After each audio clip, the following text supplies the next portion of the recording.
Você é a média, né, das pessoas que você está convivendo ali. Então, se você quer voar, você tem que andar com quem voa. Não tem como.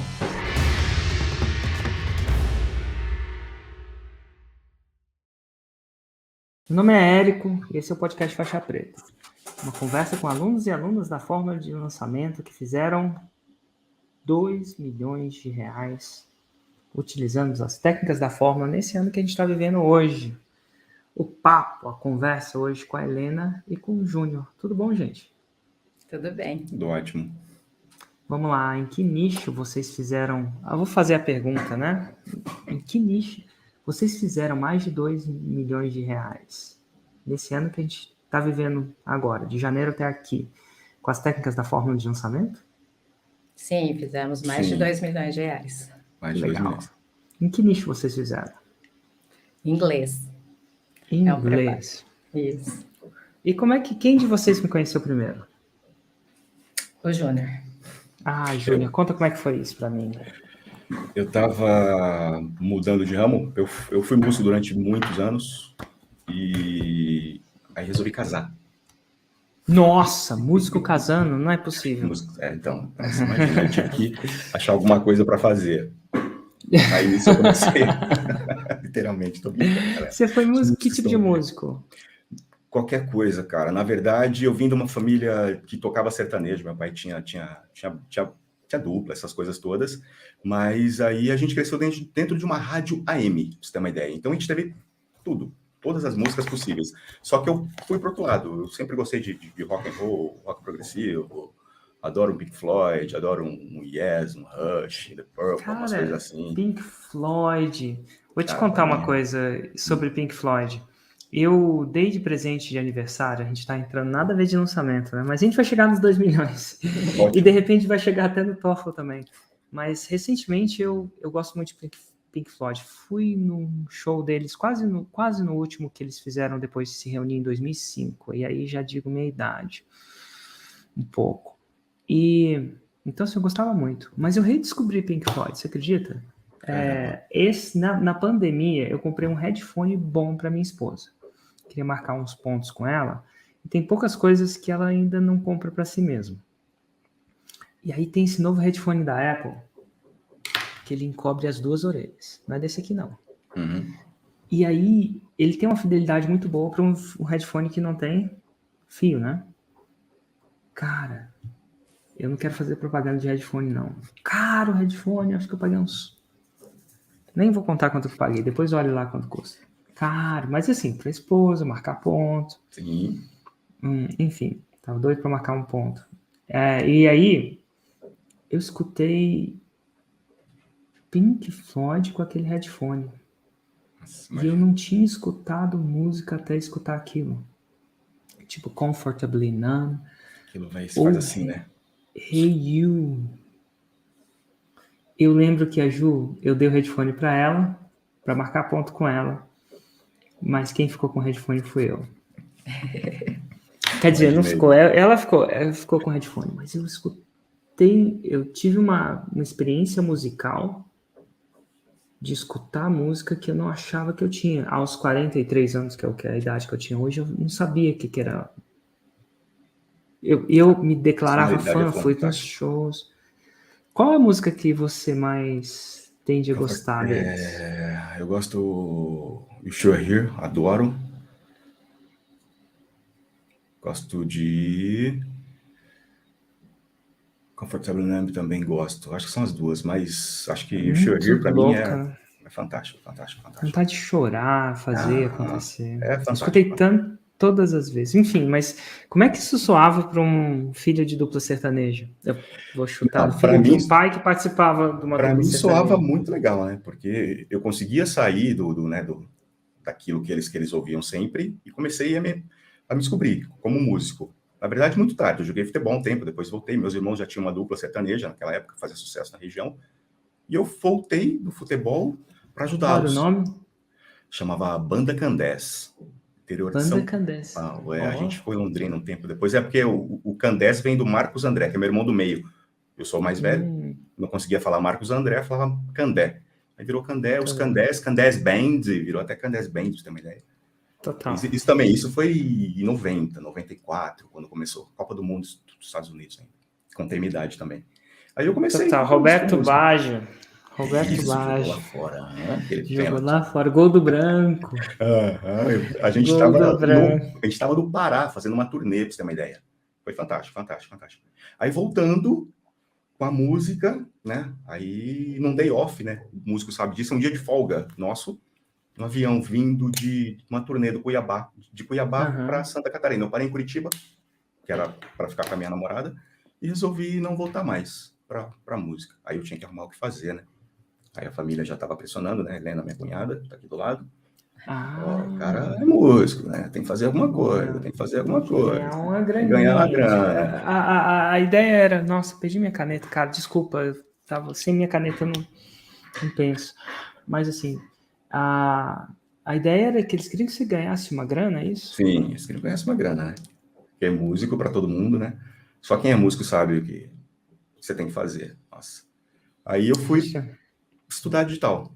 Estudar digital, assim, na verdade eu fui postar uns vídeos, né? A Helena pediu, falou, Júnior, precisa uns vídeos, né? Que vem da franquia para as escolas, né? Precisa postar. Você fazia isso com as duplas sertanejas e não sei o que, tal.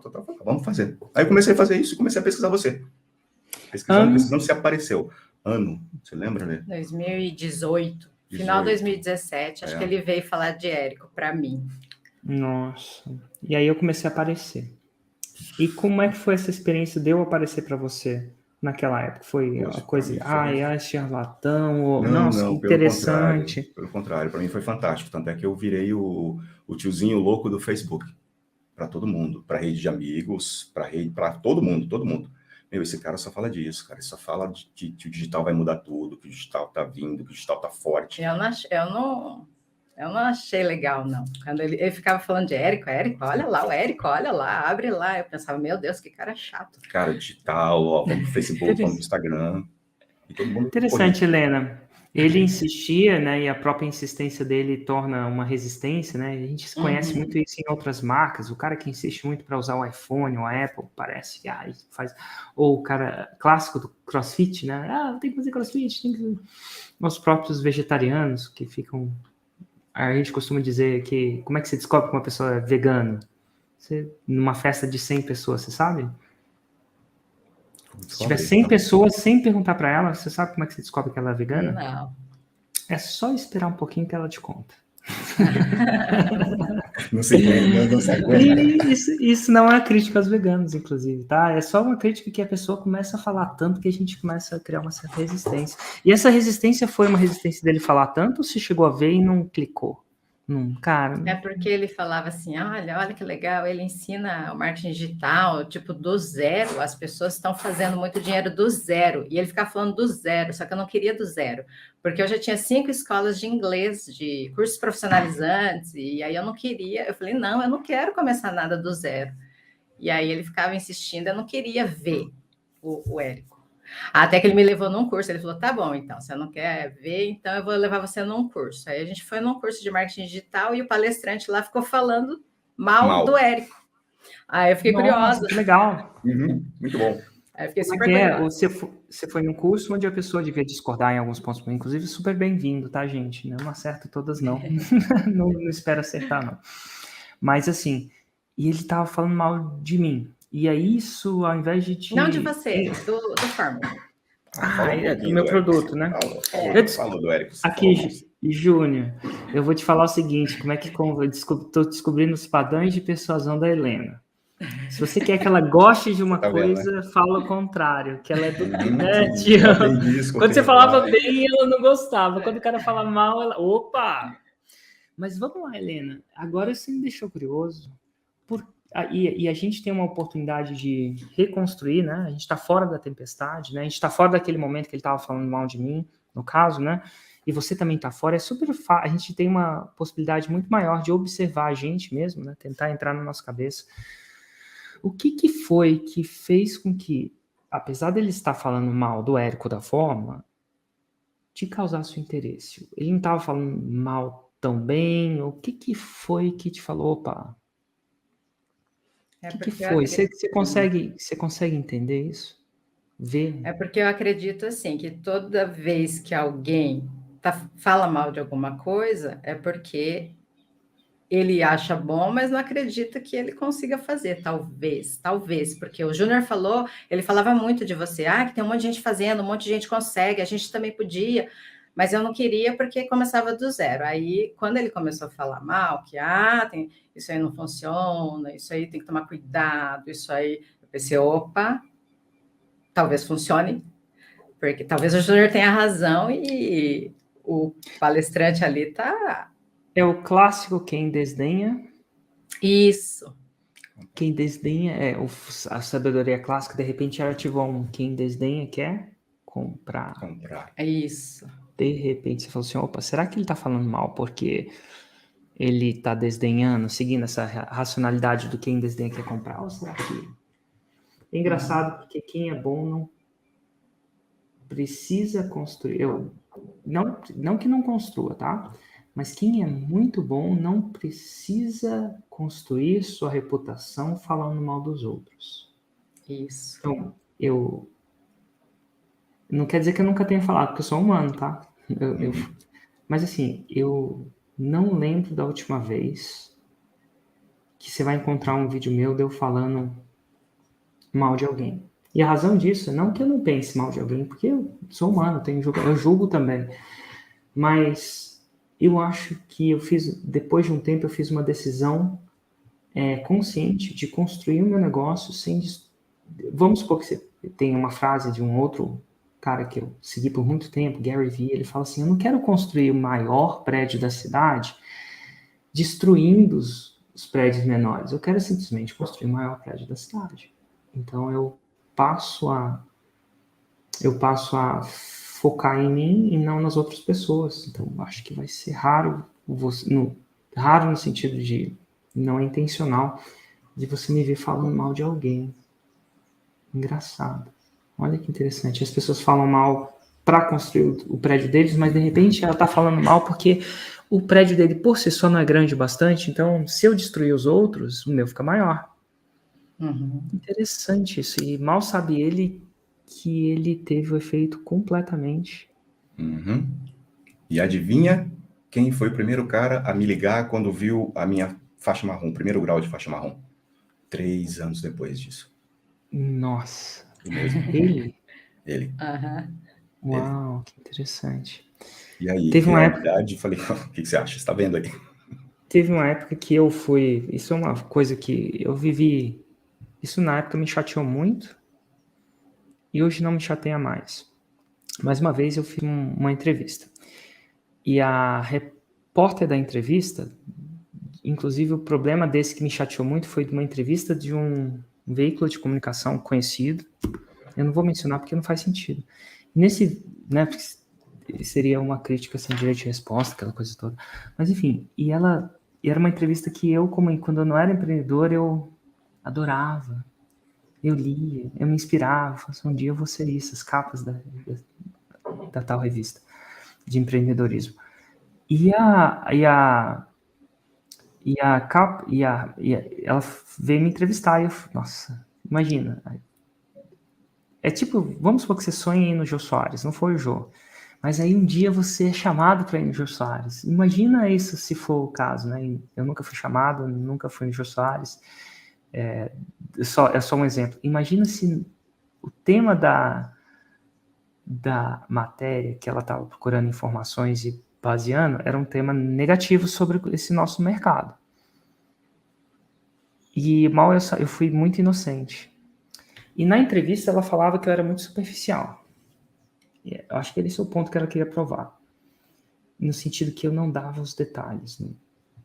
Eventualmente no meu produto. Que eu falava só mais ou menos. E aí, quando eu percebi isso, eu falei, não. Ainda não com a intenção de combater ou me defender. Eu estava com o meu herói personificado numa jornalista. E eu falei assim, não é isso não, acho que isso é entra na fórmula e eu vou te dar um login, uma senha, e você vê por você mesmo. E aí você me diz, me vê de dentro, porque às vezes a gente vê porque a gente ouve falar, né, os conceitos prévios, os preconceitos, mas entra lá e vê você mesmo. E eu dei a senha para ela. E ela não entrou, porque a gente sabe se entra, né? Nesses softwares. Ela nunca entrou.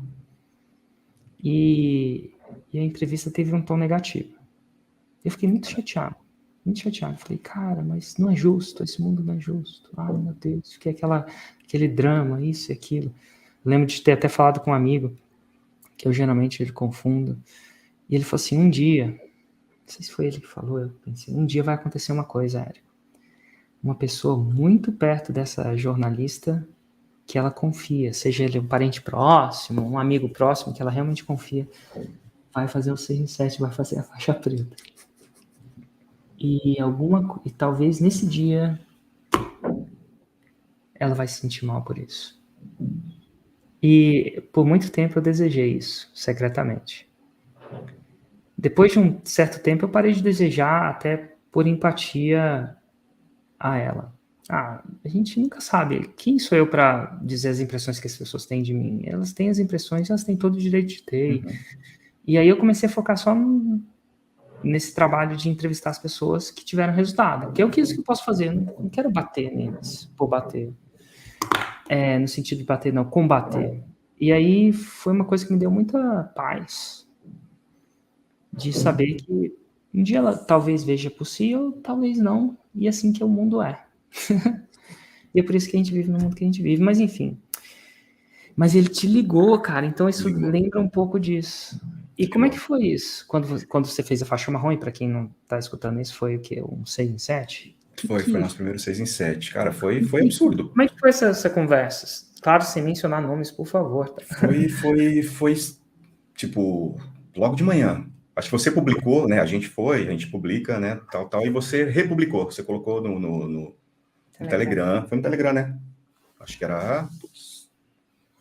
Qual Telegram? Não lembro o Telegram que era. Ele te seguia, então, né? Aí, era umas 8 e pouquinho da manhã já. Eu vi lá o nome, não sei o que. Eu falei, nossa, será que é? Entendi. Ô, Júnior, tudo bom? Cara, como é que você tá? Que não sei o que. Pô, tudo ótimo, tudo certo. Pô, vi que você conseguiu fazer o 6 em 7, virou faixa marrom. Cara, é verdade mesmo isso? Tá... Nossa, que bom. Falei, claro que é verdade, é isso daí. Aí expliquei como, né, o que eu tinha feito, o que a gente estava fazendo. Você tô pensando seriamente em lançar minha mulher, não sei o quê. E aí, que você aconselha? Eu falei, cara, fantástico. Que bom, então ele viu, poderia ter sido um preconceito, um conceito prévio, preconceito é a palavra forte, né? Conceito prévio não preciso, né? Olha que legal, que bom. Mas enfim, voltando um pouco atrás, você agora está nesse curso, ele fala mal de mim, a Helena saca o instinto aranha dela, quiçá o instinto feminino dela, fala assim, opa, quem desdenha quer comprar. E aí, Helena, e como é que foi a partir daí? Conta a partir daí. Aí eu fiquei curiosa e fui te procurar no Instagram. Aí eu vi você falando que poderia ser para quem também já tem um negócio e quer escalar as vendas. Aí eu falei, por que você não me falou isso antes, Júnior? Isso aí me interessa. Aí eu comecei a te seguir. Aí eu vi um vídeo do Passari. E aí eu pensei, eu me identifiquei, porque ele era professor, ele começou a contar, daí eu falei, gente, se ele conseguiu, eu também consigo. Ai, que massa. Deus. Aí eu peguei e falei, vamos comprar, né, o Fórmula. Aí o Júnior já estava super animado, super empolgado. Aí eu fui com a minha irmã para São Paulo, em maio de 2018, no Masterclass. Uau, aí... quando eu podia fazer a Masterclass, eu vou só... Faz tempo que eu não faço uma, por períodos pandêmicos, né? Mas de vez em quando eu rodava o Brasil. E nesse rodava o Brasil, eu fazia uma coisa que chamava Masterclass Day, se não me engano, tipo um dia inteiro. E um dia inteiro de um conteúdo hiper raiz, né? Basicamente. Então, acho que foram 3 dias, Érico. Então tá bom. Pode ser. Você lembra onde foi? Não necessariamente. Era muita gente... Era muita gente. São Paulo. Era muita gente. Era tipo um galpão ou um auditório? Tipo um galpão. Tipo um galpão. Eu chuto que deve ter umas 8 mil pessoas nesse galpão. Se eu não estiver exagerando, minha mente de marqueteiro pode estar... Segundo a CUT, tinha 2 milhões de pessoas. Segundo a Polícia Federal, devia ter 8 mil. Mas então, você foi lá? Aí eu fui, aí a gente comprou o Fórmula e começamos a fazer. Daí de maio a dezembro, a gente só estudou. Eu e o Júnior estudamos. Você foi no Masterclass Days também, Júnior?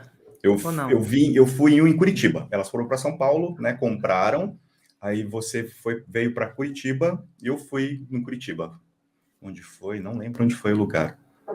Mas eu fui no Curitiba, participei do em Curitiba.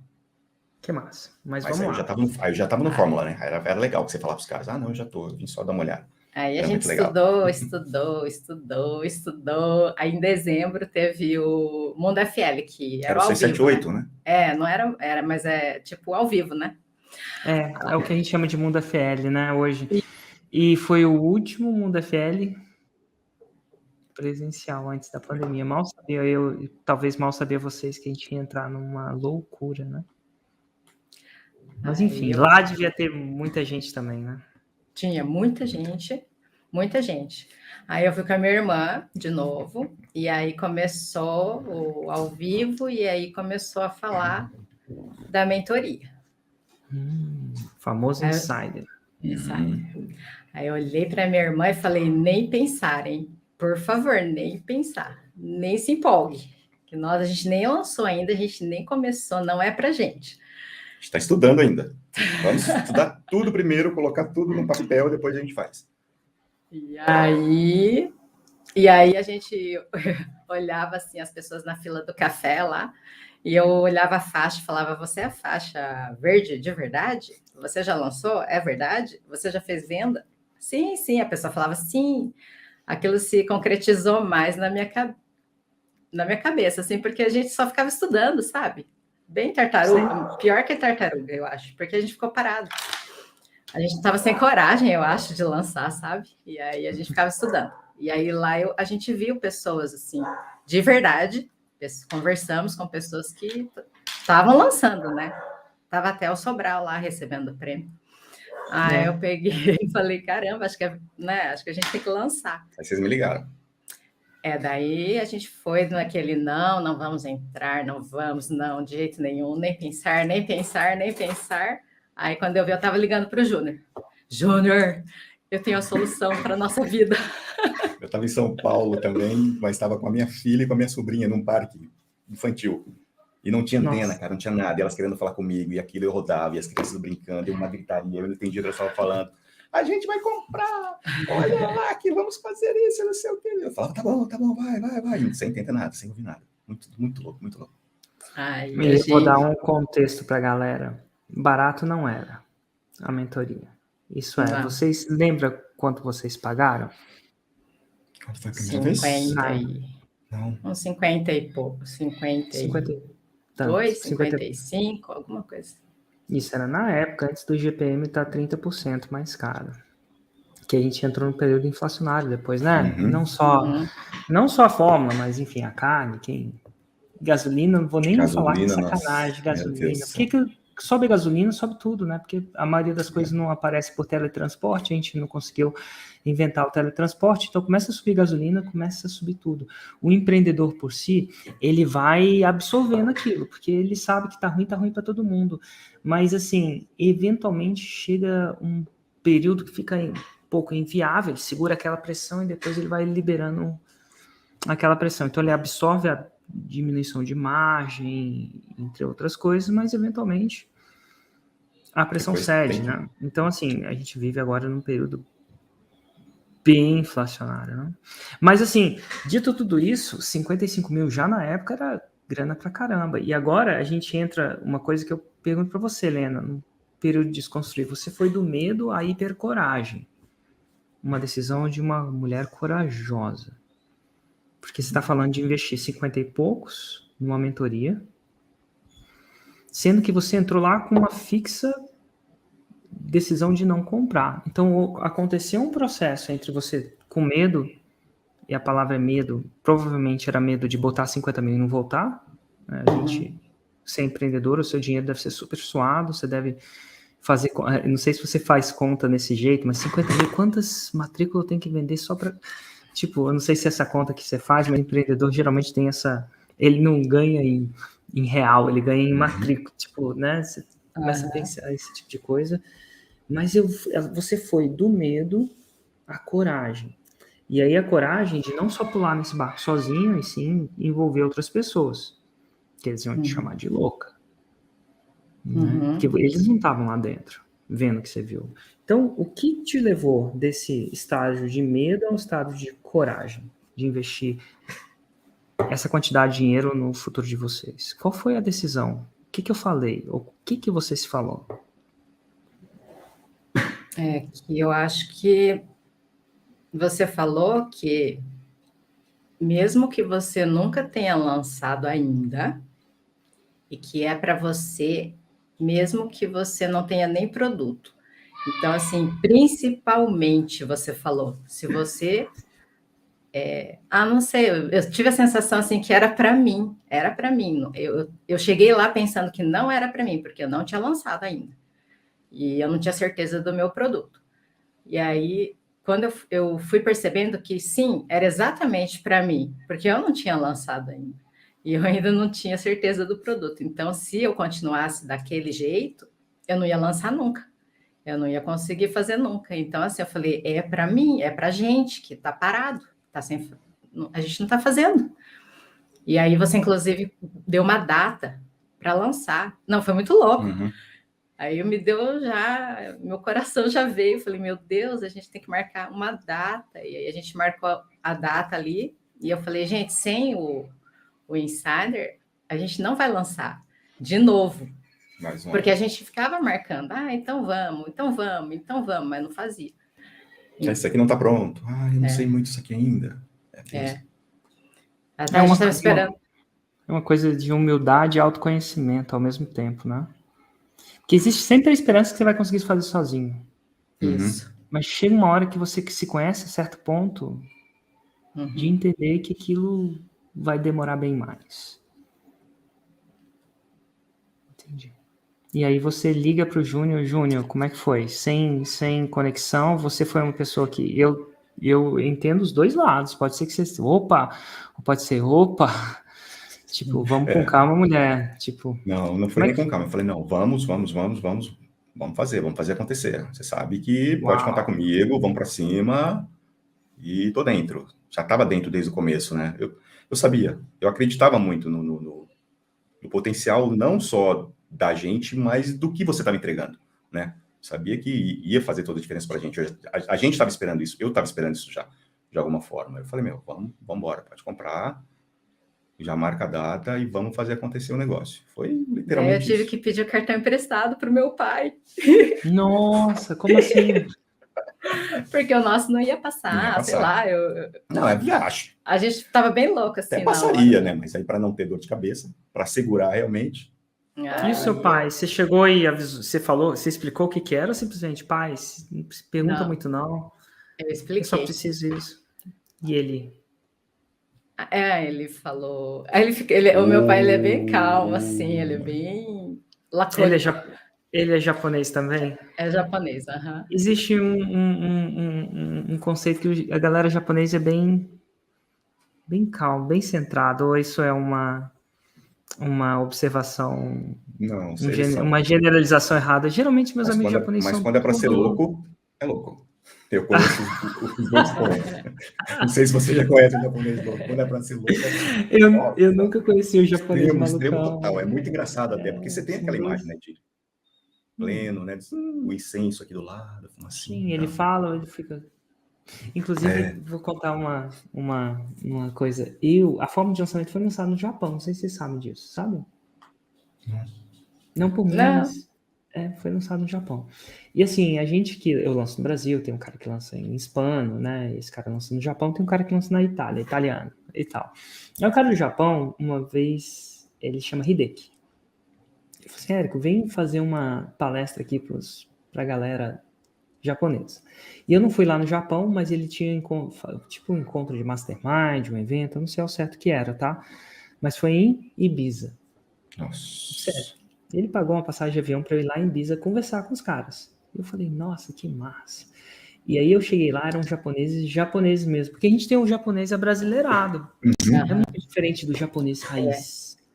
E, cara, o japonês raiz é uma criatura, assim, raiz mesmo, assim, um inglês bem, vou chutar, poucos tinham inglês desenvolvido, falavam um dialeto não só, deles em eu inglês. acho que até para o japonês deve ser um pouco mais difícil devido às fonéticas, são muito, é difícil, eu senti muito difícil. E aí, cara, eu ia falando as coisas e eles reagem de um jeito e eu completamente não interpreto sons que me causam uma impressão diferente, porque, né, tipo, aí eu falava assim, e aí tem um gatilho, vou chutar, não sei exatamente o que eu falei, mas aí tem um gatilho mental da reciprocidade.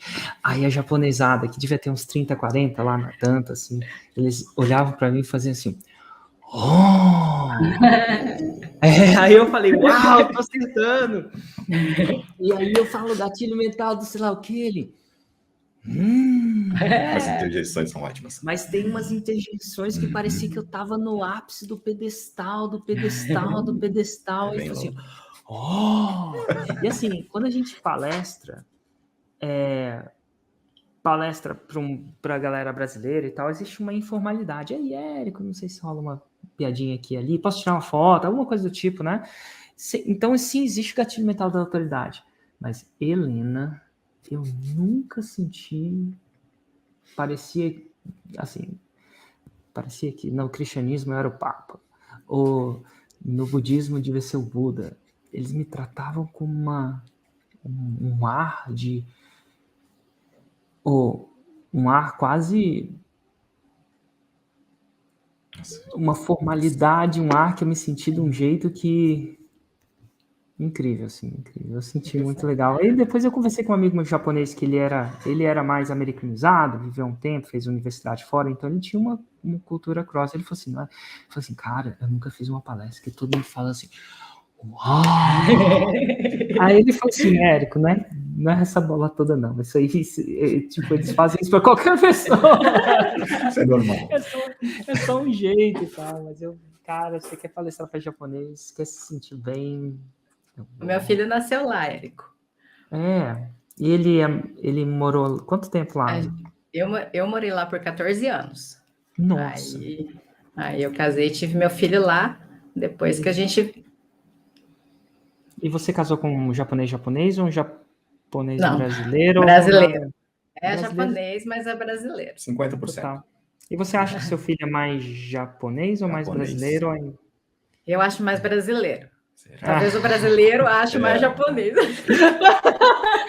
É bem isso, é louco. Que legal, cara, que legal. Mas é uma cultura...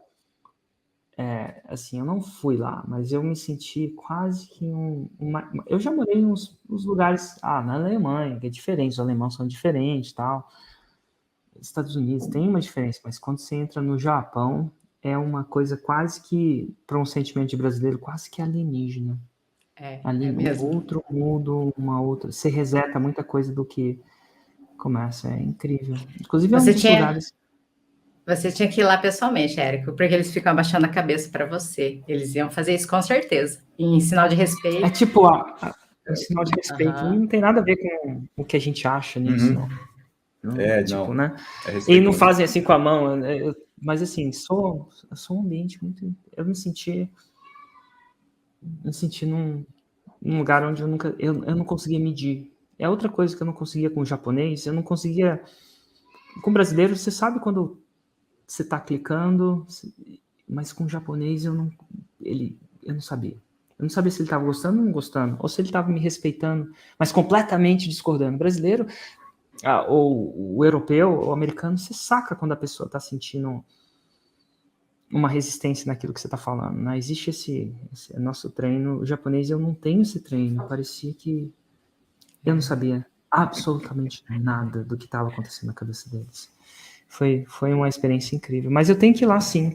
Inclusive, eu acho que é um dos... Eu viajei muito, mas é um dos únicos lugares que... Sabe, as pessoas falam, que lugar que você queria ir ainda? Acho que é o Japão. O resto tem tudo a ver com onda. Inclusive, o Japão tem algumas ondas e tal, mas é mais o esporte, mas culturalmente eu acho que eu queria ir lá com os meus filhos. Mas enfim, não tem nada a ver com o lançamento, né? Mas você agora tá dentro da parada, você pede pro seu pai diz que sim, imagino. Uhum. Sim. E aí? Aí a gente entra para Insider, marca a data do lançamento Isso e vai. Entra em 2020. 2019. 2019 vocês entram, né? Em dezembro. Entra em 2020. E como é que foi a partir daí? E entram faixa branca, porque não tinha lançado. Branca mesmo, nunca tinha lançado. Branca. Aí a gente conhece realmente outro mundo, né? Um mundo paralelo, assim, de verdade. Um outro mundo onde as pessoas pensam igual, onde as pessoas querem as mesmas coisas, onde as pessoas acreditam. Onde as pessoas se ajudam. Isso que é o mais louco dentro do digital. É muito legal isso. Você não sentia isso dentro da música, por exemplo? Não. Eu acho que nem dentro da música, nem dentro de qualquer outro lugar. É bem estranho. O que você acha desconstruindo que aquilo... E quando a gente fala se ajuda, o insider dentro da comunidade é um mundo paralelo mesmo. Dependendo de como é que você lida, provavelmente você vai ver semanalmente um 6 em 7, ou diariamente um 6 em 7, nem todo mundo posta toda hora. Você vai ver ajuda. Eu tenho uma equipe muito grande respondendo todas as perguntas em um dia útil. E dá um trabalho criar um sistema para saber, que é no Facebook, né? A comunidade, por enquanto. Mas, assim, dá um trabalho criar um sistema para ter certeza que todas as perguntas foram respondidas, né? Faz uma promessa, a gente tem que cumprir. Né? Então, mas, ao mesmo tempo, tem uma troca de informação, uma troca muito grande. De verdade. E é estranho isso. Por que vocês acham que aquilo aconteceu? Ou tem alguma... Por que isso não acontece geralmente? Porque as pessoas acreditam, eu acho que não todas, mas a maioria acredita que para crescer ela tem que derrubar os outros. E lá dentro do Insider, não. Todo mundo pode crescer junto. Você não precisa derrubar ninguém precisa cair, não existe isso. Todo mundo pode se ajudar. Fora tem uma coisa de sigilo, né? Sigilo industrial, sigilo comercial. Uma empresa, se todo mundo soubesse que se eles se juntassem, iriam fortalecer aquele nicho, aquele mercado, todo mundo ganharia. Do digital tem isso. Fora do digital não tem isso, é bem complicado. Um quer derrubar o outro, um não quer ajudar, não quer falar o que está fazendo, o que está dando certo para ele, com medo que o outro chegue e... É engraçado isso, mas você tem razão, é uma do digital. Eu estava falando com o Abramo, da Hotmart, e ele estava no encontro do Plat semana passada. O Plat são as faixas pretas.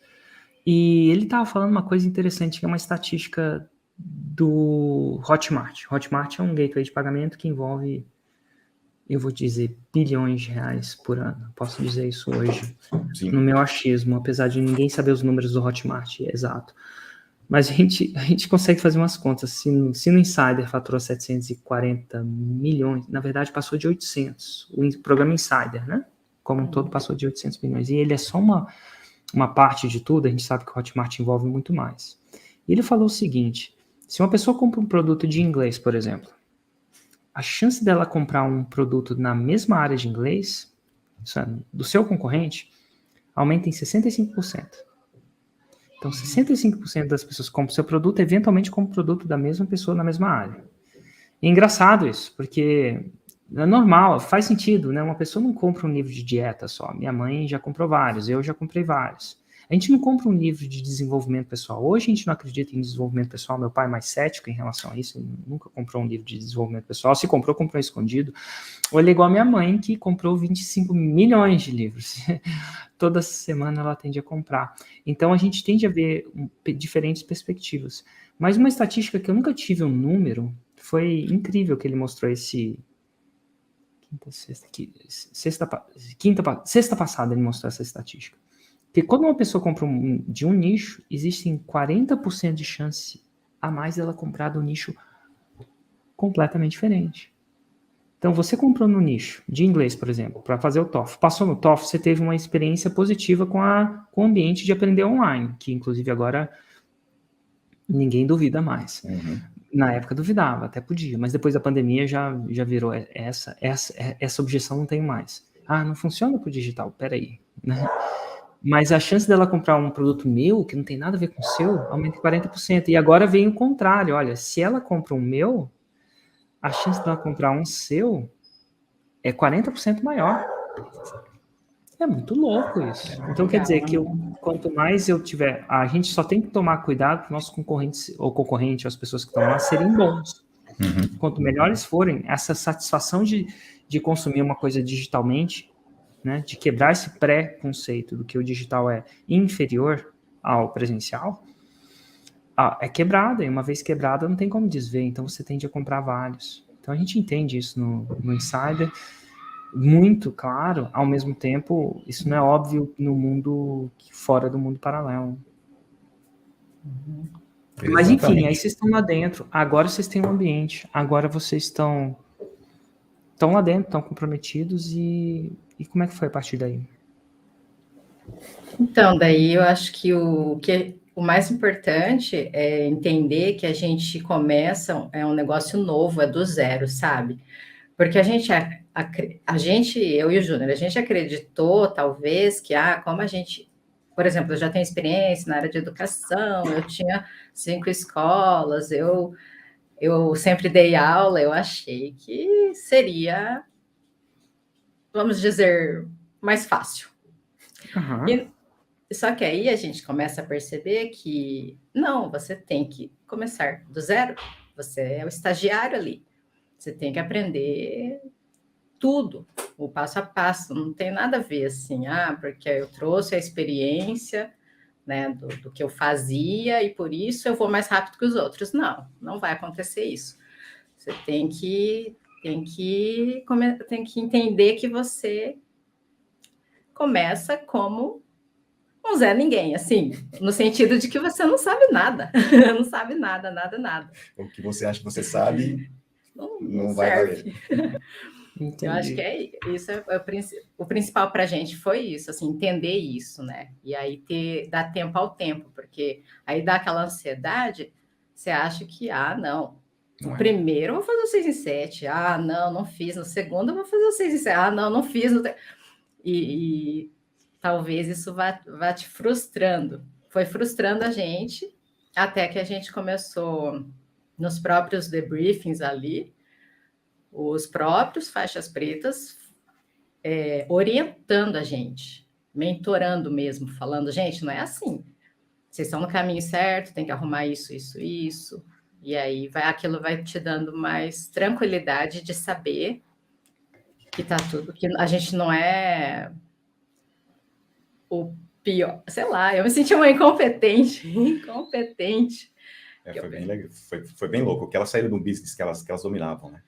Para entrar no digital. Então eu acho que foi isso, né? Foi mais o choque de realidade. Quem despertou isso na gente, quem deu o start foi o Thiago, né? Em relação ao primeiro e segundo ano. Cara, foi fantástico. Como é que foi? Como é que ele fez? E para quem não entende, toda vez que alguém lança dentro do Insider um faixa preta real, né? Ele vai lá e analisa o seu lançamento. A gente chama isso de análise de lançamento. E nessa análise de lançamento, por cerca de 1h20, ele abre as paradas, né? O detalhe. Às vezes o vídeo do CPL, às vezes o que acontece antes do vídeo do CPL, seu conteúdo, às vezes sua Roma. E vai alinhando as paradas, vai afinando os instrumentos. Aqui, precisa mudar, ou segundo a experiência dele, precisa mudar. Então ele vai dando esse feedback. E o mais interessante é que, se você lança, quantas vezes vocês lançam por ano, mais ou menos, hoje? 6. 6. Você tem 6 análises. Uhum. E geralmente a gente procura fazer com analistas diferentes. Você vai vendo perspectivas diferentes. Aí você fala, cara, aquele cara chegou a faixa preta e tal. Né? Então vai mudando essa perspectiva. Mas enfim, um dos analistas que você menciona é o Thiago Batista, faixa preta, que analisa bastante, ele já começa a direcionar vocês. Ele bateu tanto na gente, Érico, mas tanto, nunca apanhei tanto.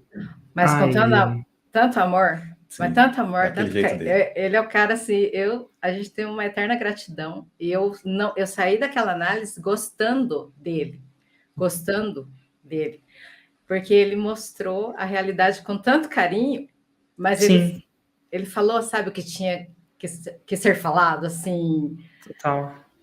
Daí dá aquela acordada na gente, tipo, nossa. E não adianta você passar a mão demais, mas não adianta você fazer isso de uma maneira que seja destrutiva, né? Uhum. E aí vem um ponto. Engraçado que eu tava anteontem mesmo, eu e o vizinho, eu tô mudando para um condomínio. Enfim. E a gente quer criar uma aula de jiu-jitsu para os nossos filhos, num espaço. E aí porque a gente tem um espaço e fica mais fácil, logisticamente, do que uma escola nesse momento. Uhum. E aí eu falei assim, como é que eu contrato um professor de jiu-jitsu para isso, né? Aí eu mandei uns áudios, aí tem um cara que é muito massa, chama Demian Maia, não sei se vocês já ouviram falar dele. Sim. Tá? Sim. Um dos maiores nomes do UFC, na arte de jiu-jitsu que já existiu. Eu mandei um áudio pro Demian e falei assim, Demian, como é que eu seleciono um bom professor de jiu-jitsu para criança? A técnica, a escola. E ele me mandou, cara, pessoa super legal, o Demian me mandou um áudio. Ele falou assim, Érico, deixa eu te falar. Com criança, ele é a personificação do jiu-jitsu, né, entre outras coisas. Ele falou assim, com criança, o que você quer ter é que você faz algumas aulas com vários. Porque o que é importante não é necessariamente só a técnica. Você vai ver se o professor gosta de criança. Então, e como é que você vai ver isso? Você vai ver que mesmo quando o Demian Maia chamou de dar um esporro ou uma chamada, é importante dar um esporro, uma chamada, mas você quer ver se aquilo é feito e é exatamente isso que você falou, com assertividade, porém, amor. Uhum. Engraçado quando você vê, às vezes você deixa seu filho com o vizinho, você não quer que seu filho pinte e borde com o seu vizinho, mas você está checando se o seu vizinho faz as chamadas. Gente, não pode tirar aqui, não. Ele não pode ser nem, a palavra é fraco, é a palavra errada, nem displicente demais, tipo meus pais com os meus filhos, vai fazer o que quiser, Doritos todo dia, a hora que quiser, vamos botar Nutella nesse Doritos mesmo, vamos colocar show. Tem um nível de fazer isso ou não, mas ele tem que falar, agora é a hora da gente comer alguma coisa saudável, não sei se é essa, mas você quer ver se você tá olhando se aquela pessoa tá chamando a atenção do seu filho, essa é importante, mas ela tá fazendo isso com amor, né? E é isso que eu acho que você fala que o Thiago fez. Ele falou que precisava ser dito, falou com amor. Ele fez é uma coisa que é uma coisa que eu mesmo debato isso quando eu faço uma análise. Será que eu só ajudei ou pareceu que eu ajudei? Porque às vezes eu ajudo, primeiro no começo da minha carreira como analista e professor, mas eu dou a impressão para a pessoa que eu tô só batendo, né? Então existe, e com o tempo, quanto mais análise você faz, você consegue chegar nessa linha fina entre você falar o que tem que ser feito, mas a pessoa perceber que você está falando isso num ponto de vista de amor. É o pai que chama atenção quando tem que ser chamado, mas você vê nos olhos dele que ele está fazendo aquilo com amor e não com um descarrego de uma frustração de um dia ruim. Isso. O Thiago fez a gente se sentir importante, porque ele falou coisas que a gente pensou, ele se importa de verdade, porque ele falou cada detalhe que era para a gente mudar, assim. E o porquê, né, de mudar, foi muito fantástico. Foi muito legal, porque a gente se achou importante, assim, nossa, ele realmente se importou com a gente, ele realmente quer que a gente cresça. Foi bem legal. E a gente estava bem cru, muito cru. Cada debriefing que veio foi fantástico. Passarem, meu Deus do céu. Vocês encontraram Passarem, inclusive uma pessoa fantástica, né? Nossa senhora, o que ele fez, meu Deus do céu. Ele não é japonês, sabia? Que não tem descendência nenhuma. Mas ele parece, né? O jeito de bigodinho, um olho mais fechadinho. A calma, tranquilidade. A calma dele. Nossa, ele literalmente redigiu. Ele falou, nossa, o produto, os CPLs de vocês tá fantástico, tudo fantástico. Se vocês fossem vender intercâmbio. Ele falou, aguarda esse material. Se vocês pensarem em vender intercâmbio, vocês podem usar de novo. Aí sentou com a gente, explicou tudo como funcionava, como o nosso produto deveria ser. Inclusive, um dos termos que foi o primeiro debriefing que ele pediu para a gente usar, a gente se ligou bem depois, com a experiência, né, de Se a gente lançamentos. for falar de cada um, porque Nossa. a gente sempre conversa aqui, assim, os IDs, né? Implementation Days, né? Implementation Days, todos os de tráfego, toda a comunidade, todos agregam, são incríveis. Mas, assim, se fosse só os debriefings, Nossa senhora. já valeria, sabe, Érico? Fantástico. Porque é 1h20 que o Faixa Preta está ali para você. É sensacional, né? Isso aí meu Deus. Experiência de quem já lançou, já fez tudo, né? Priscila veio absurdamente, Priscila Zilo, Thiago Batista, Rodrigo Corrêa, pensa, quando que você ia poder... Bigode, fantástico. Rafa Batista, o Augusto. Quando que você imagina que você pode sentar com essas pessoas, no particular, e conversar com cada um, e eles te mentorarem você, o seu produto. Não, olharam o seu produto e... O Renan também, né? O Renan dos Diego, novos maravilhoso. agora, Renan Diego fantástico. Também super calmo, né? Super calmo. E era muito interessante. De uma leveza e de um poder muito grande, né? Sim. Absurdo. Todo mundo que veio foi... Meu Deus do céu. Incrível. E aí, como é que foram indo os seus lançamentos a partir disso? Em 2020 ainda? 2019, né? 2019. A gente fez um 2019. A gente veio, tal, elas vieram, compraram e a gente lançou. A gente fez 4 lançamentos em 2019, sem prova. Começamos o Instagram e Facebook do zero. A gente não... Nossa, nada. Então, assim, aí começamos a entregar o produto, aí entregamos assim, sei lá, foi muito doido. E aí, no primeiro ano, a gente conseguiu lá, tantos lá. Posso falar? Quanto? Pode, por favor. R$42 mil no ano. Em 2019. Isso. 2019. Aí eu olhei assim para o Júnior e falei, meu Deus, acho que eu não vou renovar não, sabe? Tô muito cansada. Porque você fez a conta, cara, eu paguei 50 e poucos, faturei 42, acho que eu não vou renovar. Aí a minha irmã falou, você gosta do que você está fazendo? Eu falei, eu amo o que eu estou fazendo, mas tá complicado, né? Aí o Júnior, nesse momento o Júnior foi bem incisivo, assim. A gente vai renovar sim.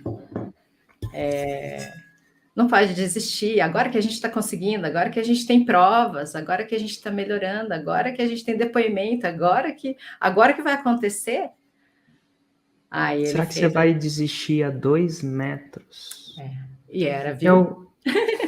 E a gente acha que o crescimento do digital ele é bem linear, né? Uma curva linear. Mas não é linear, é uma curva exponencial. Ele baixa, mas quando dá aquela destravada, o crescimento tende a ser muito rápido. É uma coisa que as pessoas que não vivem no mundo paralelo têm muito... Agora que a gente começou a desatar os vários nós, vocês entram lá com 25 milhões de nós atados, né? Milhões, eu estou exagerando, né? Marqueteiro, mas alguns, umas dezenas, vou dizer uma dezenas com um pouco mais de realismo e impecabilidade na palavra, de dezenas de nós. E você vai desatando os nós da mangueira, né? Vai desatando os nós da mangueira, vai desatando. Agora, e a mangueira já estava saindo uma aguinha, mas... Então, você viu isso. Então, mesmo não tendo faturado no mesmo ano, você falou assim, não, cara, agora 2020 vai ser nosso ano, alguma coisa do tipo. Como é que foi, Júnior? Eu falei, nossa, nós fizemos o que nós fizemos porque a gente fez daquele jeito, né? Nós estávamos com depoimentos errados, com CPLs errados, com tudo errado. Passari veio a primeira, falou, vamos fazer assim, vocês podem fazer isso. Aí o Thiago depois veio e falou, cara, a promessa de vocês está muito forte, né? Mas cadê os depoimentos? Correm atrás e vão atrás de depoimentos. Eu falei, a gente conseguiu tudo. A gente montou um CPL novo, a gente montou tudo novo. Vamos de novo, vamos para cima, vamos fazer. A gente vai conseguir... Nós vamos fazer, vamos conseguir. E a Helena ficou meio assim, então vamos, não sei o quê. E fomos. E eu acho que é muito importante esse processo de não estar sozinho, porque se você for parar para analisar de um ponto de vista de fora, e a gente sabe que esse podcast é o podcast Faixa Preta, o final é feliz. É que nem filme do James Bond. A gente sabe que ele vai matar o bandido e ficar com a garota. Matar o bandido. E só as pessoas assistem isso aqui porque não sabem como. Então, é que nem a gente assiste o novo filme do James Bond, né, do 007, porque a gente quer saber como dessa vez ele vai matar o bandido. Mas, assim, da primeira vez, quem te colocou nessa foi ela. Onde a convicção ou o tempo dela, né, a iniciativa, vou chamar de iniciativa, a iniciativa foi dela, ela que te ligou, bora nessa. E você foi. Na segunda vez, ela estava titubeando, a confiança dela estava titubeando, Sim. ou no projeto dela, ou no próprio Insider, mas nessa vez você manteve ela. Você falou assim, vamos. Então a iniciativa da renovação parece que partiu mais de você. E eu acho que esse balanço é um balanço que é difícil de se ter quando está sozinho. Então quando você entra sozinho numa parada, você eventualmente, uma hora, você vai fraquejar. Uma hora o estresse ou o desafio vai te falar, o anjinho o anti-6 em 7, vai falar, o Lúcifer do 6 em 7. Fala, não, você consegue sozinho, você tá gastando mais do que você tá ganhando. Mas nessa hora a sua confiança foi a confiança que venceu o negócio, vocês continuaram. E eu falo, a faixa preta não é uma faixa coisa que na maioria das vezes vem rápido, não. Assim, não vem no primeiro ano. É muito raro isso. Ela tende a vir com o tempo. Porque às vezes a pessoa vem com poucos nós, mas às vezes a pessoa vem com muitos nós. E é um nó de cada vez. Infelizmente eu queria que fosse mais rápido. Eu ia ficar muito mais feliz, mas não é. E aí vocês entram nesse processo em 2020 agora. Mas sabe-se Deus quanto reais de renovação, e agora vocês entram em 2020. Aí, como é que foi 2020? Então, em novembro, a gente tinha fechado um lançamento de 20 mil. Tipo, nossa, né? Tanto esforço para 20 mil. Só que aí em janeiro a gente lançou, já veio 74. Ah, mangueira, hein? Aí em março veio 92. E aí em maio veio 206. Aí a gente fechou o ano com 1.360.000. Cara, que diferença. Clássico exponencial, eu falo isso, mas agora a gente vê num evento mais empírico que é exponencial. Olha que interessante. E eu fico pensando, já pensou se vocês errassem uma decisão? E provavelmente o mundo real ia passar a mão na cabeça de vocês, ia fazer a conta e falar, não, você tá maluco. Não, visão do músico, inclusive, hein? Né? Olha que interessante, a gente tem todo um conceito prévio de quem deve ser bom em negócios, isso e aquilo, a gente, no mundo paralelo, não tem preconceitos. Né? Olha que interessante. Não importa a faculdade ou não faculdade, educação ou não educação, artes ou exatas, o mundo paralelo não tem esse preconceito. Talvez o mundo fora tenha, mas o paralelo não tem. E aí você fecha em 1,3 milhões. Agora vocês estão completamente vendidos. Comprados, a palavra é certa. Comprados. Imagino que a renovação deve ter sido um problema. Foi? Não. Fluiu, né? Fluiu. Agora estava óbvio. E aí vocês entram para 2021. E como foi 2021 para vocês? Em 2021 a gente já estava focado na faixa preta. Aí a gente até agora estamos com 2.290. Aí tem mais um lançamento. Veio 2.290, né? E quando veio a faixa preta? O último lançamento agora, né? Foi agora em setembro. No quinto lançamento do ano. Quinto lançamento do ano. E a gente está falando de 2.290, que é bem mais que 1.300.000 do ano inteiro. E não acabou o ano. Então, vocês têm uma chance de ter dobrado o ano. Uma chance de ter dobrado o faturamento bruto do ano. E não é dobrar 40 mil, é dobrar 1,3 milhões de reais. Dobrar. Agora ninguém duvida mais, né? Não. Pelo contrário. O que é óbvio para vocês agora que com a faixa preta, né, de já ter feito isso, de passado por todos esses desafios? Eu queria ver da perspectiva dos dois, né, em si. Da perspectiva de um, do outro, pode ser a mesma, às vezes acontece, mas o que é óbvio para vocês como faixa preta que não era quando você era faixa branca? Cara, agora isso é claro que é assim. Não sei como é que eu não via isso.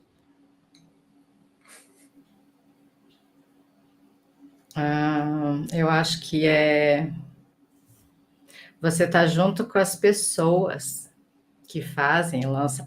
Ali no Insider, né? É óbvio que se você estiver ali dentro, você vai conseguir. É óbvio.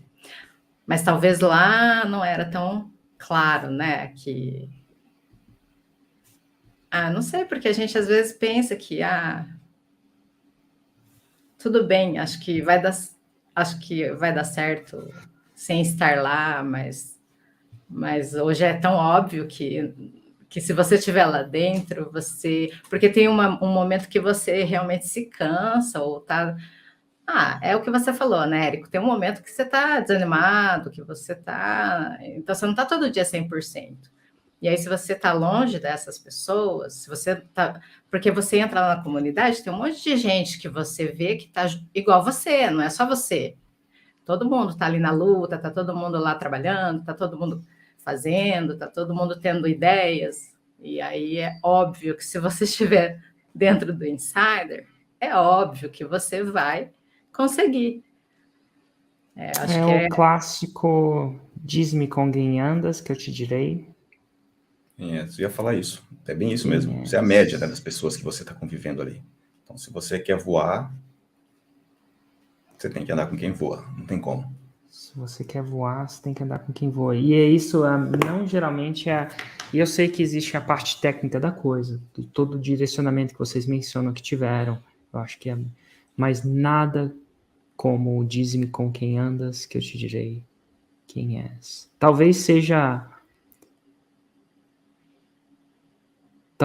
a coisa mais jargão e mais verdadeira.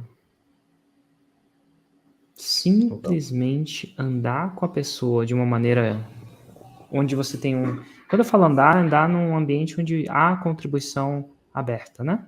Então, tipo, não andar onde não há contribuição aberta, eu não sei se até que ponto vai, mas as pessoas subestimam o poder de andar com pessoas. Tem coisas que não é nem uma questão de... É uma questão de achar... Tem coisas que o nosso cérebro não concebe. E eu acho que o seu cérebro de vocês concebe a faixa preta hoje de uma maneira incrível, mas eu tenho certeza de que quando vocês forem para o próximo nível, eles vai parar de conceber outras fases da coisa. Por exemplo, o 10 milhões por ano. Mas concebeu. Então e o 30, concebe? Concebeu. E os 100 milhões por ano, concebe? É o andar com pessoas de 100 e ver que essas pessoas são humanos como nós, não tão especiais como a gente tem a ilusão que é. Quando eu geralmente com o Plat a gente faz o Plat é presencial, né? E tem uma festa no final do Plat. Eu não sei se vocês chegaram a ver com o que rola lá, mas é uma coisa de louco mesmo. Aí os Plat. E aí, às vezes eu trago pessoas. Um vizinho, uma pessoa que é legal, assim, Acho que a Ju levou uma vizinha. E a vizinha não entende o mundo paralelo. E aí você entra lá, tá lá, ela olha o passário e fala assim, meu Deus. Você não vê quem o passário é simplesmente pela aparência que o passário é. Porque ele não parece quem é. Eu acho que a pessoa do fitness é muito fácil ver uma pessoa fitness, porque de cara você vê se ela é fitness ou não é. Por algum padrão ou outro. A pessoa, sei lá, tem algumas pessoas, sei lá, se fosse uma comunidade de designers, o designer também tem um pouco disso, né? Ele parece designer, né? Você vê que ele usa um óculos diferente, tem umas tatuagens muito loucas. Assim, a gente distingue um clássico designer de uma pessoa que não é tanto, assim, é uma pessoa descolada, dá para ver. Eu acho que tem umas profissões que dão para ver, mas o empreendedorismo não dá para ver. Aí eu tava com essa vizinha lá, eu falei assim, você sabe qual que é o PIB anual desses malucos aqui? E tava nessa festa, onde a gente ia até para um lugar mais legal e tal, mas choveu e caiu o teto do outro lugar, aqui em Brasília. É história real, tá? Caramba. Choveu e caiu o teto na noite anterior. Então eles tiveram que montar no lugar que dava. É basicamente isso. Minha equipe até conseguiu um feito, né? Rápido. Achar um lugar. E aí é um lugar super simples, assim. Bem menos simples do que eu imaginava. A gente faz... E os Plat, no final, você pergunta para eles o que eles querem, eles votam no churrasco, vai vendo. Então rola um churrasco, basicamente. Tem um buffet e tal, mas é um churrasco, basicamente. Já levei eles para um restaurante mais chique, mas eles gostam do churrasco. E eles gostam de uma banda, eles gostam de pegar os instrumentos da banda e tocar. Não sei se vocês chegaram a ter chance eu vi. Eu olhei no palco e falei, mas essa banda tá um pouco estranha. Inclusive o cantor dessa banda estava estranho. Não é. Mas assim, eu perguntei para ela, você sabe qual é o PIB dessa galera? Ela falou, não. Eu falei, chuta. Aí ela olhou, nessa hora passou o passarinho na frente, que diminuiu o PIB. Brincadeiras à parte. Ela falou assim, eu falo, PIB, quanto que eles faturam por ano? Né? Ela falou, sem contar a mim, sem contar o Érico, né?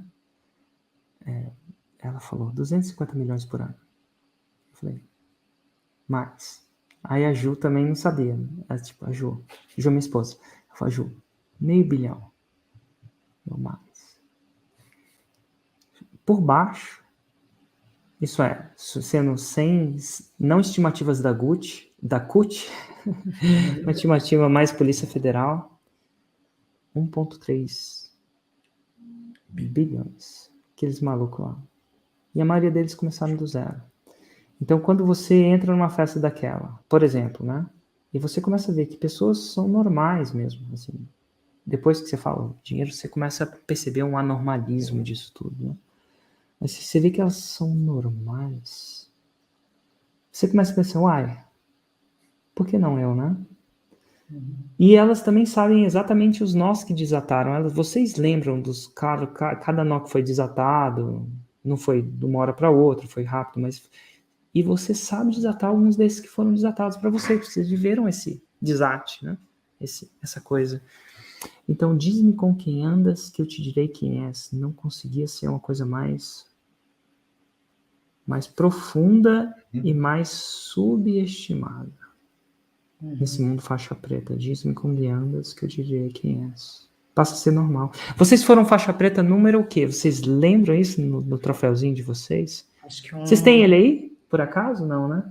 Tá ali embaixo. Tá ali embaixo. Quer que eu vou pegar? Ah, pega lá. Eu pego lá. Se eu contar, ninguém acredita. Diz-me com quem andas que eu te direi quem és. E assim, eu falo isso porque no Insider, pelos faixas pretas, formado pelo Insider depois de um tempo, eu vi, acho que um grande professor de jiu-jitsu, se não me engano, Marcelo Garcia, ou foi o Fábio Gurgel, não lembro. Quem é da área deve saber. Toda vez que ele dava uma faixa preta, a faixa preta tinha um número. Eu achei aquilo o máximo, porque meio que forçou a gente de entender quantas faixas pretas a gente tinha formado até então, né? E aí a gente começou a dar a faixa preta. Não é uma faixa, é um troféu, porque ninguém anda com faixa, a não ser que seja um cara de artes marciais. Ó. Olha que massa. Faixa preta, número... A Helena desregulou tudo, mas tá tudo certo. Pronto, voltamos. 64. 164 para você, Helena, e você? 65. 164, 65. Quando eu perguntei ontem, olha que legal. Deixa eu ver aqui para a equipe.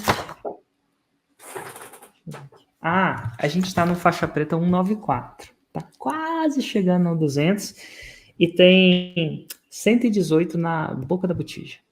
Tipo, no terceiro grau, né? Assim, boca da botija é relativo, né? Mas assim, tem muita... Como a faixa preta acontece do faturamento cravado de janeiro a dezembro daquele ano, então não é nos últimos 12 meses, né? Então, a faixa preta para acontecer tem que ser janeiro do ano que vem, zero jogo, assim, no sentido dos novos faixas pretas. Se ele fez um quase, não, tem que começar de novo, né? Mas assim, a gente tem 118 ali com chances de fechar esse ano de 2021 faixa preta. Então, olha que louco isso. Então, diz-me com quem andas, que eu direi quem é. Estou aprendendo várias coisas com a Helena. Sabedoria. Quem desdenha quer comprar. Cara, e você, Júnior? Eu sei que ela falou isso, deve ser uma coisa muito forte para você, mas você teria uma outra coisa que para você é óbvio hoje? talvez tecnicamente ou não tecnicamente, que não era óbvio quando você começou? Esse era um nó que foi desatado no começo, no meio do caminho? Uma das coisas foi que feito é melhor que perfeito. Eu era muito perfeccionista. Eu estudava horas e horas e horas e horas e horas e horas para tirar uma música, para deixar tudo pronto, para ficar perfeito. E a hora que eu ia pro show ao vivo, 90% das vezes ela não estava perfeita. E eu me cobrava muito por isso. E no digital eu fiz muito isso no começo. Uma das coisas que me travou bastante. E eu cuido mais do tráfego, né? A gente cuida de estratégia também, a parte mais técnica. Mas eu cuido mais... E eu percebi isso, que com o tempo, vamos fazer. Parar de tentar achar o momento exato do lançamento, tentar achar que você não está pronto para fazer o negócio. Para mim, isso foi uma chave que destravou com o Insider. O Fórmula veio, mas com o Insider foi, cara, vai pro jogo, cara. Vai pro jogo. Não adianta você ficar treinando, o jogo é jogo. Vai jogar o negócio, cara. Então, foi isso, não, vou para cima, vou fazer a coisa acontecer e vou acontecer, né? É isso que uma das coisas que eu aprendi. E aconteceu. Massa. Feito é melhor que perfeito. Engraçado que o faixa branca vai pensar que o faixa preta faz as coisas de forma perfeita. E engraçado que eu antes dessa call, eu estava com uma outra call com a minha equipe, onde a gente estava olhando alguns lançamentos faixas pretas para mostrar no mundo FL. Né? Faz sentido, né? Você mostrar como exemplo. E quão imperfeitos são? O que as pessoas acham que é o perfeito, quão imperfeitos são. Tem faixa preta que fala alguma coisa do tipo, a mesma coisa em outras palavras, primeiro você faz, depois você melhora. Não é de primeiro você melhora, eventualmente um dia você faz. No outros mundos, talvez isso até funcione, mas no mundo do empreendedorismo e lançamentos, sem fazer não há como melhorar. E eu tô falando que você precisa fazer um lançamento a cada final de semana, não. Existe um ponto óptimo entre fazer e melhorar, mas se você está postergando demais, se você perder esse ponto óptimo, você perde a velocidade de ascensão à faixa preta. Agora é o seguinte, até minha equipe pediu para eu perguntar isso para vocês, para não parecer que foi natural, mas assim, ela pergunta, Eric, pergunta para eles o que é faixa preta para eles. Mas antes disso, eu vou perguntar o que é faixa preta para mim. Chega uma hora que os dígitos são super bem-vindos, mas eles são menos importantes do que o que eles trazem para a gente. Né? A gente olha um Hotmart, um gateway de pagamento e vê um número lá, e é um número incrível, e é muito massa, a gente comemora, estoura champanhe, algumas pessoas sei lá, fazem pirueta, outras pessoas simplesmente cortam uma pulseirinha, são mais introvertidos nessa comemoração, mas tem uma comemoração. Isso dura um tempinho e depois se vai. Mas o que não vai é o impacto do que aquilo dá para as pessoas. Então, para mim, na época que eu comecei a lançar, dinheiro não era um problema. Não era rico, mas assim, ganhava super bem. Assim, morava fora do Brasil, quando você fazia a conversão desse ganho, era uma coisa astronômica, né? Incrível. Eu acho que eu ganhava em um mês o que meu irmão mais velho, engenheiro, formado, assim, nessa ideia de formado na melhor universidade da área dele, trabalhando numa excelente empresa de comunicação de satélite, assim, empresa top de São Paulo. Eu fazia em um mês o que ele fazia em um ano na época, antes da fórmula. Então, o dinheiro não era uma coisa, mas eu queria uma coisa diferente. Eu queria uma espécie de liberdade. Liberdade de morar onde eu quisesse, liberdade de escolher o plano de saúde que eu quisesse para minha família. E às vezes não é liberdade, é dinheiro para fazer isso, mas às vezes é liberdade de escolha. Liberdade de escolher a escola que eu queria para o meu filho. Liberdade de escolher onde na cidade eu ia morar. Que seja o lugar mais caro ou mais barato, mas eu era livre. Eu queria que dinheiro não fosse o que me controlasse nesse momento. Mas não só, às vezes, é liberdade de tempo. Isso é, de ter a chance de estar aqui com vocês trabalhando, mas ter a chance de não necessariamente depender disso. E com o tempo, a faixa preta e os vários graus que ela vieram depois me deu essa liberdade de fazer o que eu amo, que é basicamente versões de conversar com vocês aqui. Eu tenho um job, que é um job, né? Estou fazendo um trabalho aqui que é massa, me proporciona. Eu estava com os faixas pretas, até com o Insider, Eu sempre fui interessado em pessoas. E a faixa preta atrai pessoas lutadoras. Pessoas que lá no o currículo, lá no mundo convencional, ninguém ia dar nada para elas. Mas elas se tornam incríveis. Seja na área de fitness, idiomas, música ou não música, desenvolvimento pessoal, espiritualidade. E eu converso com essas pessoas. O meu trabalho me força a conversar com elas. Eu consigo conversar com elas. E eu tenho um prazer imenso de fazer isso. Então, isso faz meu coração cantar. A faixa preta, para mim, em uma palavra, foi liberdade. E a segunda palavra que eu ia dizer, para mim, foi impacto. Pô, é muito massa ver vocês como faixa branca. Não da vida, tá? Mas faixa branca de lançamento. Saber que, de alguma forma ou de outra, a gente conseguiu colocar uma estrutura que acelerasse esse processo. Eventualmente, talvez se chegassem à faixa preta, sabe-se Deus sim ou não. A gente não sabe. Só vocês saberiam de acordo com vocês. Mas a gente botou uma estrutura acelerativa. E deu um trabalho para botar essa estrutura, vocês sabem, devem imaginar o trabalho que dá, deve ser, é tipo orçamento para quando você vai construir um software, você acha que vai, opa, acabou a bateria, segura aí um pouquinho. Tá. Acontece.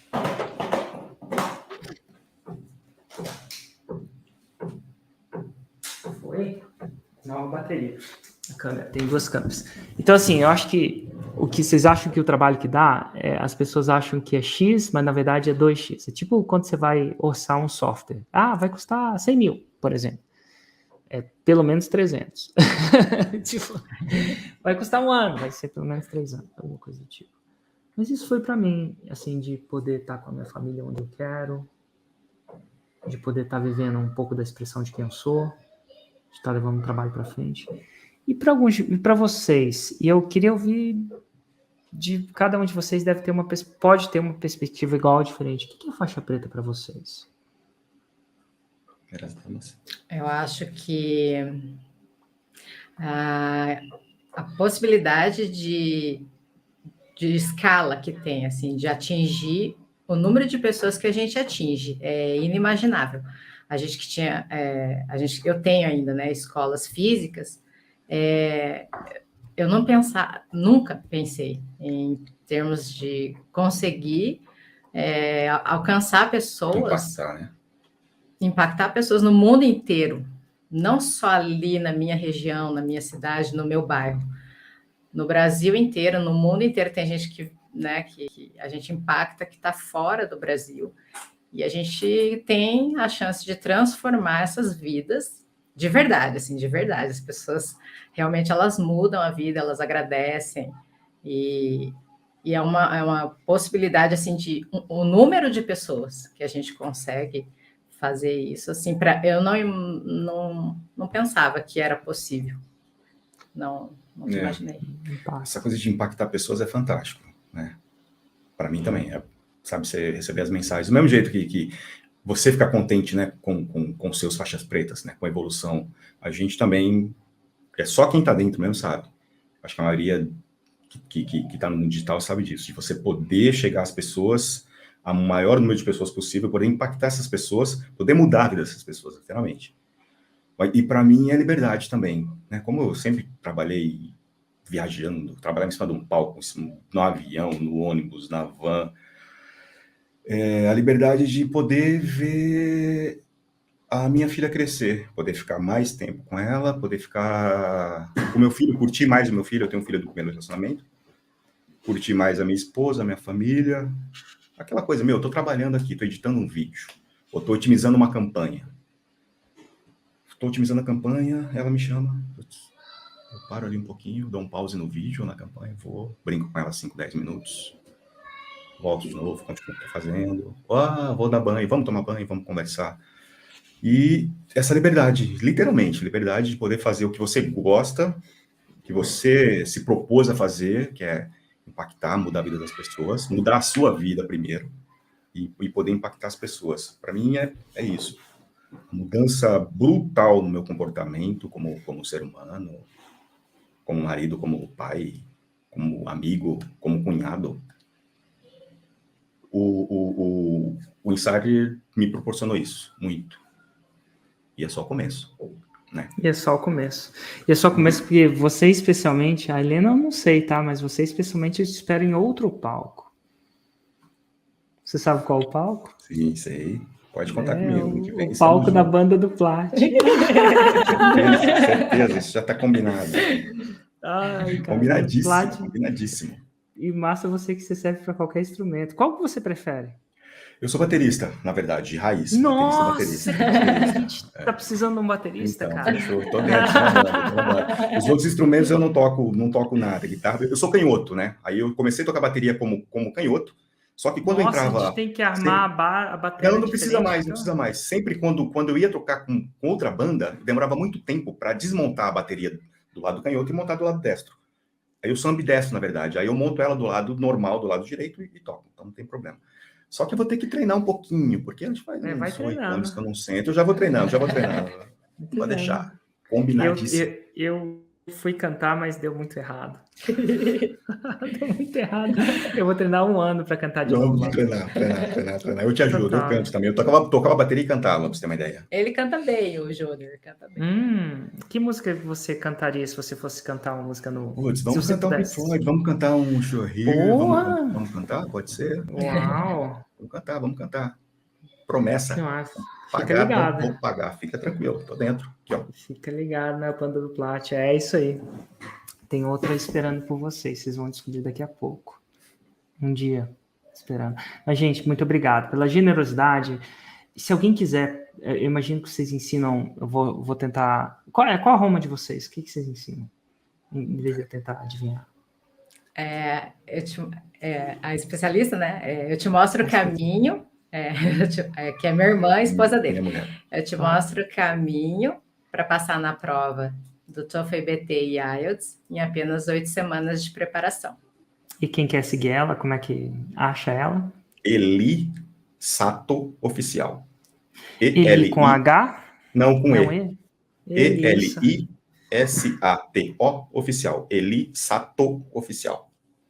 Eu falo isso porque tem gente que vai assistir esse negócio e vai pensar que é tudo bobeiragem, que vocês são contratados, mas o pior que pode acontecer se você checar com eles vai ser vocês aprenderem inglês ou quiçá passar na prova do TOEFL, né? O pior que pode acontecer. Eu já deixo isso para os jornalistas já pesquisarem com vocês diretamente, tirarem conclusões precipitadas, desnecessárias. Dito tudo isso, gente, muito obrigado pela generosidade de tudo que está acontecendo. Eu vivo por momentos como esse, de verdade. Esse é um dos ápices do meu dia, que é cheio de coisa para fazer, porque eu escolhi essa vida que eu tenho, eu gosto dessa vida, mas assim, de todas as coisas que eu tenho, esse é um ápice muito grande, porque não só demonstra para mim que é possível, eu tenho certeza que algumas pessoas não vão acreditar em mim, mas vão acreditar em vocês, né? Por alguma razão de conexão, de proximidade, e eu acho isso massa, esse trabalho generoso que vocês têm de parar o dia de vocês para vir aqui sem ganhar nada, direto ou indiretamente. Eu não pago nada diretamente, não pago nada indiretamente também, mas é por pura generosidade e contribuição. E eu não dou isso por merecido em nome meu e da minha equipe, que trabalha um monte para isso acontecer. Agradeço muito a vocês. Nós que agradecemos, Érico. Muito obrigada por tudo que você tem feito pelo Brasil inteiro, por nós brasileiros. Muito, muito obrigada pela coragem de trazer e de te chamarem aí, disso e daquilo, e você ter continuado, ter ficado, porque isso proporcionou para a gente a oportunidade de mudar a nossa vida. De mudar a vida de muita gente. E vamos mudar mais ainda. E mudar a vida de todas essas pessoas que vocês estão ensinando a passar o caminho dessa prova, que eventualmente transforma, né? Eventualmente, na minha época, essa prova era um requisito para muitas carreiras, ou quiçá passos que requisitam isso, e às vezes a pessoa vai seguir a vida porque ela aprendeu a desatar o nó do TOEFL, entendeu? O que estava travando ela, e ela vai seguir a vida dela, a carreira provavelmente internacional, vai levar muito para a família dela, porque vocês ensinam isso para essa galera. Isso é muito louvável. Obrigado. Show? Um grande abraço, gente. Tchau, tchau. Obrigada. Tchau, Érico.